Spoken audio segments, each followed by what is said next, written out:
Assalamualaikum warahmatullahi wabarakatuh. Namaku Laila Kurnia Khuratin bersama dua rekan saya Atif Alhati dan Ajeng Putri Bunga. Oke, video kali ini kita buat untuk memenuhi tugas akhir semester mata kuliah Psikologi Pendidikan Bahasa Arab atau Psikologi Belajar Bahasa Arab, program studi pendidikan bahasa Arab Universitas Sains Al-Quran Jawa Tengah di Wonosobo. Oke, untuk video kali ini kita akan membahas tentang diagnosis kesulitan belajar. Apa itu diagnosis kesulitan belajar? Diagnosis kesulitan belajar adalah keputusan mengenai hasil dan pengolahan data yang diambil setelah dilakukannya analisis terhadap data yang diolah mengenai kesulitan belajar. Oke, hal apa aja sih yang harus diperhatikan dalam analisis kesulitan belajar? Yang pertama adalah keputusan mengenai jenis kesulitan belajar anak didik, yaitu berat dan ringannya kesulitan yang dirasakan anak didik tersebut. Kemudian yang kedua, keputusan mengenai faktor utama yang menjadi sumber penyebab kesulitan belajar anak didik. Nah, kemudian bagaimana prosedur diagnosis kesulitan belajar? Yang pertama yaitu kita harus melakukan observasi kelas untuk melihat perilaku siswa ketika mengikuti pelajaran. Nah, bagaimana siswa itu ketika mengikuti pelajaran itu juga penting dalam proses analisis kesulitan belajar. Jadi anak itu dapat memahami pelajaran dengan mudah ataupun sulit, itu bisa dilihat dari kelakuan anak peserta didik tersebut. Kemudian yang kedua, memeriksa penglihatan dan pendengaran peserta didik. Jadi kalau anak itu penglihatannya kurang, pendengarannya kurang, diusahakan dia jangan sampai duduk di belakang, dia harus duduk di depan agar dia mudah memahami apa yang didapat di sekolah. Kemudian yang ketiga, mewawancari orang tua atau wali mengenai hal tentang keluarga. Jadi apapun yang terjadi di dalam keluarga itu juga memengaruhi proses belajar anak. Jadi apakah anak itu nyaman atau tidak di rumah itu juga menjadi faktor. Ketika seorang anak merasa tidak nyaman berada di rumah, dia akan merasa sulit dalam belajar. Kemudian yang terakhir adalah memberikan tes kemampuan intelijensi atau IQ peserta didik. Oke, untuk penjelasan selanjutnya akan dijelaskan oleh rekan saya Atif. Hal yang perlu diperhatikan berkaitan dengan IQ yang pertama yaitu jika di bawah normal maka harus dibawa ke lembaga pendidikan khusus. Guru dan orang tua harus memberikan dukungan dan motivasi yang lebih pada siswa agar siswa lebih semangat dalam belajar.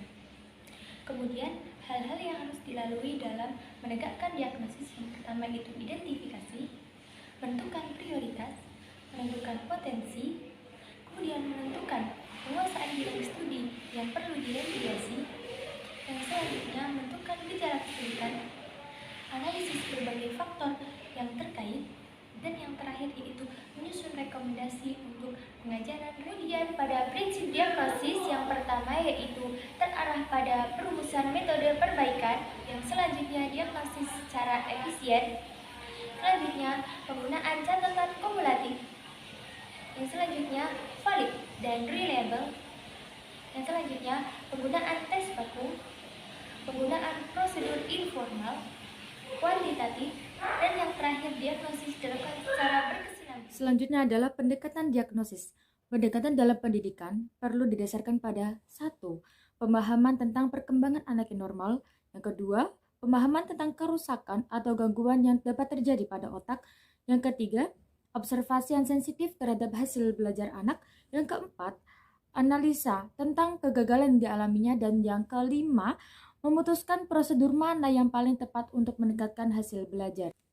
Dalam pendekatan diagnosis terdapat pendekatan perseptual motor dan pendekatan linguistik. Apa sih pendekatan perseptual motor? Yaitu kemampuan untuk memahami segala sesuatu yang ada di sekitar sehingga mampu untuk melakukan suatu tindakan tertentu sesuai kondisi. Dan apa sih pendekatan linguistik? Yaitu kekurangan atau keterlambatan dalam penguasaan bahasa pada anak-anak yang mengalami gangguan belajar, terutama dalam hal mendengarkan, berbicara, menulis, dan membaca. Proses diagnostik remedial berlangsung dalam 5 tahap. Tahap yang pertama, perlu ditetapkan dahulu apakah benar-benar ada kesulitan belajar. Jika kesulitan itu cukup parah, barulah direncanakan kegiatan remedial. Yang kedua, bila mana ketidaksanggupan belajar itu tetap ada, maka sangat perlu dilakukan analisa tentang kelakuannya dengan deskripsinya. Tahap yang ketiga, menyelidiki korelasi ketidakmampuan itu dengan faktor-faktor lain seperti faktor keluarga, jenis kelamin, kelakuan gerak, orientasi ruang, dan lain-lain.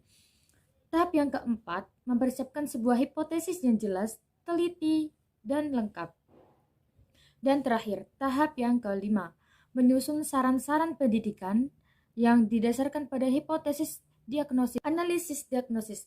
Dari berbagai analisis untuk menangani kesulitan belajar anak, seorang guru harus memiliki bidang kecakapan bermasalah.